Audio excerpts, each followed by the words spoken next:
Writing a book is a great way to add creative writing to your homeschool. Liven up your homeschool language arts by letting your kids write a book. As homeschoolers, we have the unique opportunity to really take the time to make writing enjoyable and fun. I know most college assignments will be the 5 paragraph essay, so that is important to know. Or you can just wing it if you decide to do dual enrollment in high school. But once your kids understand the structure of the 5 paragraph essay, and trust me, they will understand it quickly, then you can move on to fun things like writing a book. Let's take a moment to be honest with each other. The 5 paragraph essay is boring. Yes, I get it. If you want to do well in college, then you need to know how to write a 5 paragraph essay, but it doesn't inspire creativity, like at all. And even though it is an important skill to have, that doesn't mean you need to keep teaching it year after year after year. So let's inspire creative thinking, break free from the heavily structured essay, and embrace the flexibility and creativity that homeschool offers. Writing a book is a great way to add creative writing to your homeschool. And so this podcast is going to be all about writing a book in your homeschool and then other creative ways to write. Hello.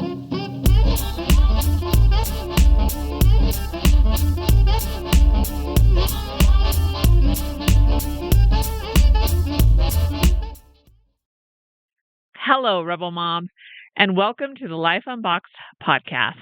I am Jody the mom, wife, homeschool mom of 6, and successful mom entrepreneur. And I am bringing you information and inspiration on raising kids, running a business, and keeping your sanity most days. You can find the episode show notes, Rebel Mom checklist to help you homeschool confidently, and tools to make your work from home life easier, and along with lots more information at lifeunboxed.blog. Now let's get into the show. So why writing matters in your homeschool? It matters because we want to develop our kids' ability to express thoughts clearly, make logical arguments, and engage with the world. It has a direct impact on future business success. And there's lots more resources in the description below, so be sure to check out those extra links and shows just for you.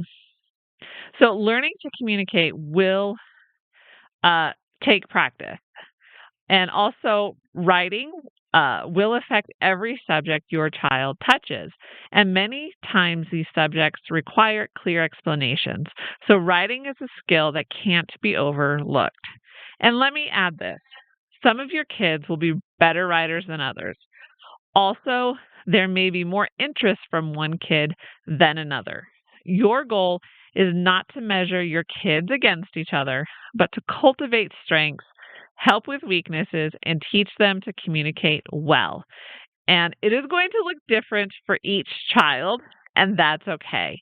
It is important to write in your homeschool, but that doesn't mean it needs to be boring or a battle to get your kids to write. So, can you actually write a book? The answer is yes, you can. And I know the thought of writing a book can be so overwhelming and intimidating because staring at the blank page and trying to summon 50,000 words isn't an easy task. Even if you're excited about the project, the looming word count can knock you out before you even start. But your teen is more than capable of writing a book. So my daughter just finished hers. She wrote it, looked up the editing process, took her manuscript through that process, and now I have to read it and edit it. And it has taken her about 5 months to write and so far about 3 months to edit.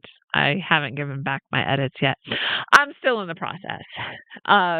So this wasn't a project that I assigned to her. This was something she wanted to do. So she did it. And we just gave her the space to do it. If the thought of writing a book is too overwhelming, then start with a short story or start with character development and world building. Talk about ideas. Discuss what your world looks like. Let the creative juices flow. It doesn't have to make sense. It just needs to start the story process. Then have your teen write all these ideas down. This is the start to a story. And it is definitely more entertaining than the 5-paragraph essay. So let's talk about 3 steps to get started writing a book. You know your teen can start writing a book, but how do they actually do it? Number 1, how to get started with a book project. So every great book starts with an idea. So help your teen brainstorm. Ask questions like, what stories do you love to read? What are your favorite topics? If you could create any world, what would it look like? Once your teen has an idea, introduce basic outlining techniques or don't. My daughter couldn't stand the idea of outlining her book, and she discovered that she was more of a discovery writer, or as I like to say in the publishing world, a pantser.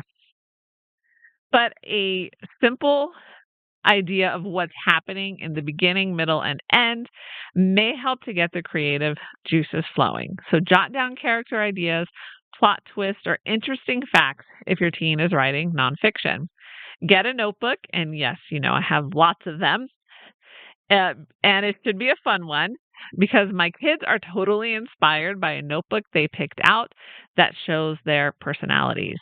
And grab it and write down all of these ideas. Number 2, make writing a daily habit. So writing on a regular basis is different between thinking you're a writer and actually being a writer. It is very easy to write 500 words per day or 500 words 3 times a week. This is how professional writers finish. They set small, achievable goals every day or at least a few times per week, and they slowly work through it. So provide a comfortable writing space. Free write. So this is no editing. Just get your ideas out as fast as you can onto paper. So you want to fully engage your creative brain, not your editing side. And if it's easier, use dictation to talk out ideas. Some people might find that just telling the story into a recorder is actually much easier than writing it out. And then you can take that audio file and turn it into a manuscript. Number 3, editing and publishing. So once your teen completes the draft, introduce the editing process. Self-editing comes first. So reading through the work, making sure the story makes sense, then involve family members or friends. So although my daughter sent her manuscript to friends as she was writing it, so she didn't necessarily save that part for the very end, but actually when she finished, she also sent them the completed manuscript to read. And when you're ready to publish, there are a few options. Printing a personal book, publishing it through Amazon KDP, sharing it as a digital book with friends and family, publishing on a blog or in a homeschool newsletter. So seeing the work in a published format gives everyone a sense of accomplishment and motivation to continue writing. Okay, so that's one way to add creative writing to your homeschool, but I understand not every child is going to do that. So here's some other ways to add writing to your homeschool. That is, once again, not the 5-paragraph essay. So number 1 is free writing. And if you want your kids to write on their own, then get them a notebook they want to write in. So almost all of my kids will write without any encouragement if they were able to pick out a notebook they liked.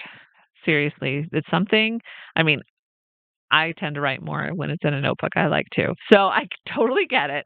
It really is an interesting phenomenon, but it really works. And be sure to check out my store. Follow me on Amazon because I have tons of notebooks for every flavor. And because notebooks also help with ideas, to get ideas flowing too. If you want your kids to write and find their own inspiration, then get them a notebook that inspires and let them free write. Write whatever they want. Number 2, Blogging and digital storytelling.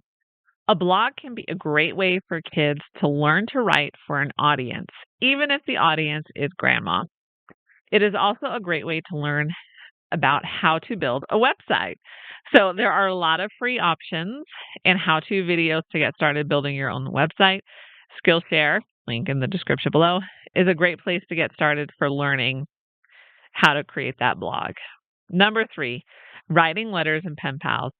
Encourage letter writing to friends, family, or even pen pals in different states or countries. Sometimes I think we need to go old-fashioned. The writing process, actually putting pen to paper, is really good for your brain, and it helps with the flow of ideas and creativity. Number 4, creating comics, graphic novels, and illustrated stories. For kids who prefer visual storytelling, writing comic strips or graphic novels is an excellent alternative. So this is a favorite for my upper elementary student. Actually, he asked me just today to buy him another draw your own comic book. Link in the description below. So if you have a reluctant writer, then change it up a bit. The story might be filled, your comic book story might be filled with whoosh, pow, smash, but at least he is writing. He is letting his creativity flow. And number 5, poetry and songwriting. So this isn't something any of my kids would be into. Well, maybe one, but some kids would jump at the idea of writing poetry or songs. Poetry allows children to play with words and rhymes, while songwriting blends music and language arts. So if it still seems overwhelming to you, then think of different ways to integrate writing in other subjects.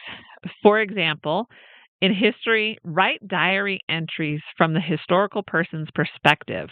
What was George Washington thinking as he crossed the Delaware River in the middle of winter? Another idea for geography, and I have to say this is my favorite one, is write travel itineraries for your dream destination. So I would have so much fun with this. Where would you go? How would you get there? Like, seriously, if you want to teach your kids, it's a great way to teach your kids geography too. But also have them dream. This is another way of being creative. Like, make up travel itineraries. And how would you travel? So writing can be fun. If you want to develop a love of writing, or at least not feel overwhelmed with every writing task, then create an environment that fosters creativity and experimentation. Use games like Mad Libs or those writing prompt diaries or retelling stories. There are so many creative ways to add writing to your homeschooling, and it doesn't have to be boring. Okay, that's the major takeaway from this. It doesn't have to be boring. So writing can be an exciting and rewarding experience. It doesn't have to be a dreaded task. If you incorporate creative writing activities, you can help your kids develop good writing skills, and they might even start writing a book. Now, I fully acknowledge that not every kid is going to love writing, but it is something they will do for the rest of their lives. Every job involves writing. Being a homeschool mom involves writing.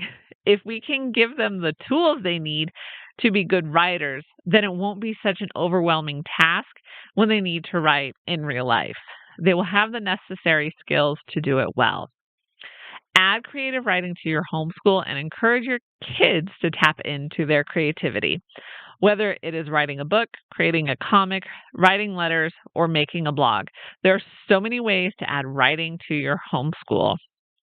Mom, thanks for listening. Be sure to check out lifeunboxed.blog and download your Rebel Moms checklist. Happy homeschooling and working from home, and I will see you next time.